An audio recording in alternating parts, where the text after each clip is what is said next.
Ito na mga barangay na pasok sa Barangay Bayanihan para sa buwan ng Mayo.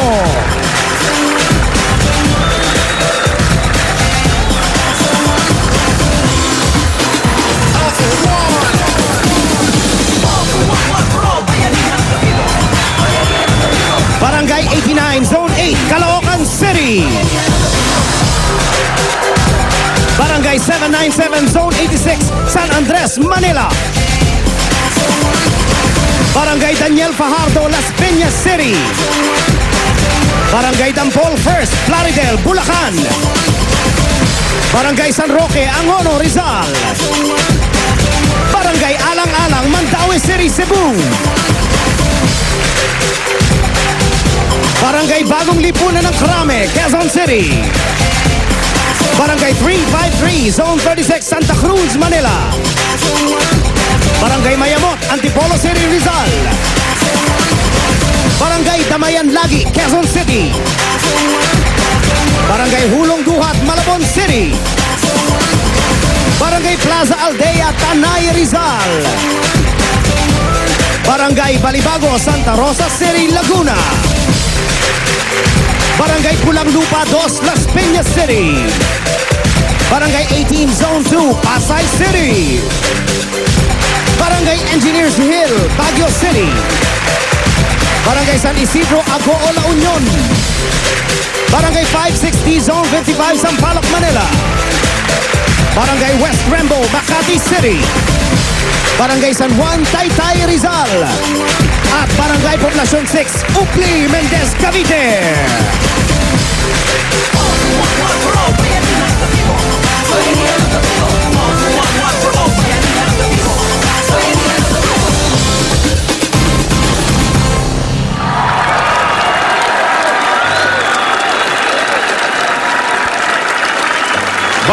Hindi namin nahuli. Pakiulit nga muli.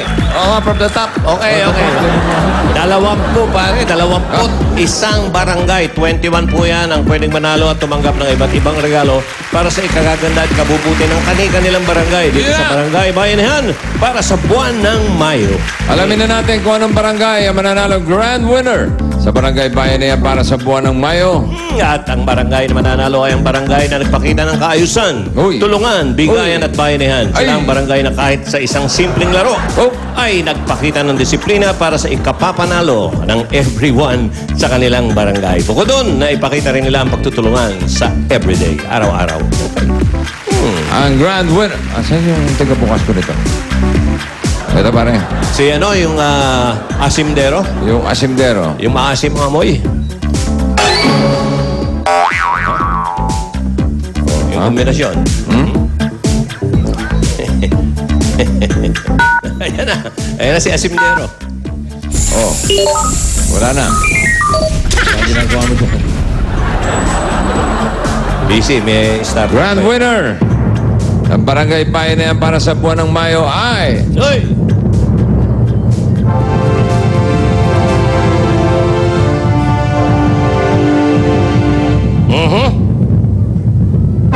Dala. Barangay San Roque, Angono, Rizal. San Roque! Angono. Pareho nilang tinatanggap yan. Parang binangunan at binanggonan yan. Yeah. Congratulations, mga tiga Barangay San Roque ng Angono, Rizal. At para malaman natin ang at ibang kung ano mga nangyari, mga bayan na yan nangyari sa Barangay San Roque, eto, panoorin natin. Barangay San Roque, Angono, Rizal, bayanihan na! Jump, jump, jump, jump! Kaya nga nang palagi natin sinasabi, tapat mo, linis mo. Kaya yung mga kabarangay naman po namin, disiplinado naman, kaya madali sila pong kausap, ay kagaganda ng aming barangay. Dito sa Angono, Rizal, no segregation, no collection. Araw-araw kami nakukolekta ng basura dito sa Barangay San Roque. Ang gusto namin dito sa Barangay San Roque ay manatili yung kalinisan. Sa MRF naman po, ang ginagawa po namin, doon po kami naghihiwa-hiwalay ng mga basura. Kami po yung nag-ipon ng mga plastic. Dapat na lang po itapon at dinadala po namin sa transfer area po namin sa munisipyo. Tsaka po yun po yung tinatapon po sa dump site. Hindi lang sila sa pagpapanatili ng kalinisan nagbabayanihan, pati na rin sa pagsisiguro sa edukasyon ng kanilang kabataan.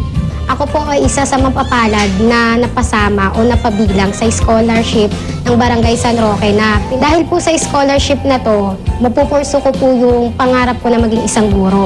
Yan ang pagbabayanihan na ipinakita din nila sa One for All for One. Nagtutulungan sa paglilikom ng plastic na basura at pagpapakita ng disiplina. Pinatunayan ng Barangay San Roque Angono na kapag may tulungan, may tagumpay. For everyone! All for one for all, bayanihan of the people! Bayanihan of the people! All for one for all, bayanihan of the people! Ayun na, sina Paolo at Ruby. Nakikisaya sa Barangay San Roque, Angono, Rizal. Hi, girls! Hi, guys! Hello! Eh, una sa lahat, kailangan i-award muna natin yung plaque. Correct. Eto na, bossing. Para sa Barangay Bayanihan, Barangay San Roque, Angono, Rizal ang grand winner ngayong May! Ito ang ating chairman, Roberto Sison Jr. Congratulations po! Maraming salamat po. Unang-una sa lahat kay Bossing, sa lahat po ng bumubuo ng staff ng Itbulaga. Asahan nyo po, dadalhin po ng lahat namin ang inyong bibigay sa mabuting sa mga nangangailangan pa. Maraming salamat po. Congratulations! Bukod sa disiplina na ipinakita nila, marami pang iba-ibang bayanihan sa kanilang barangay. Katulad ng nakita nyo kanina, yung scholarship at recycling ng mga ng mga basura.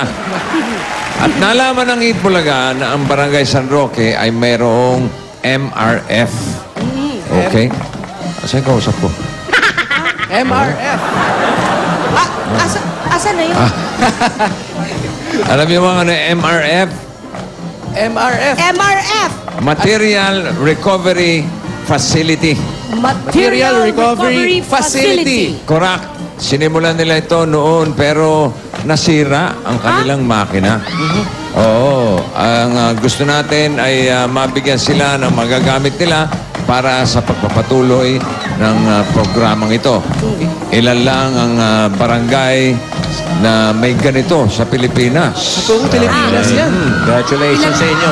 Ruby, Paolo, dala niyo ba yung mga regalo para sa Barangay San Roque dyan sa Angono? Yes, sir! Yes, sir! Pasok Ito na ang una nating regalo! Sopa! Pasok! Yan! Nakikita nyo ang laki-laki, parang may tore. Dahil yan ang non-biodegradable shredder at plastic densifier. Tara, puntahan natin. Ano yun? Ayan po. Chairman. Ito nga po, ang non-biodegradable shredder. Sineshred yung mga Ruby, huwag ka masyadong non-biodegradable. lumapit. Baka magiling ka dyan. Kaya nga lumalayo ako. Dito tayo. Baka mamaya ako ang mailuto. Saan tayo? Yan may Ito. shredder. Opo, yan Yes, po, bossing. Ito. Yung malaki, yung parang may... Ang ginagawa May dyan, antena. itong mga styrofoam, mga plastic, na mga basura, sineshred niyan. Oh, tapos, At tapos, Ruby, Pagkatapos, yung lalabas na byproduct Aha. nung shredder, Oh, or sa yeah. byproduct, yun ang product. itatapon nila. hindi po, Hindi ilalagay talaga. natin sa plastic Densifier. densifier. Ano Eto naman yung plastic densifier? Eto na nga. Ang plastic densifier, dyan ilalagay yung lumabas dun sa shredder na gumagawa ng mga bricks na magagamit sa paggawa ng sahig o kaya dingding. Katulad nito, bossing. Nagiging ganyan. naging bricks. Ganito, oh.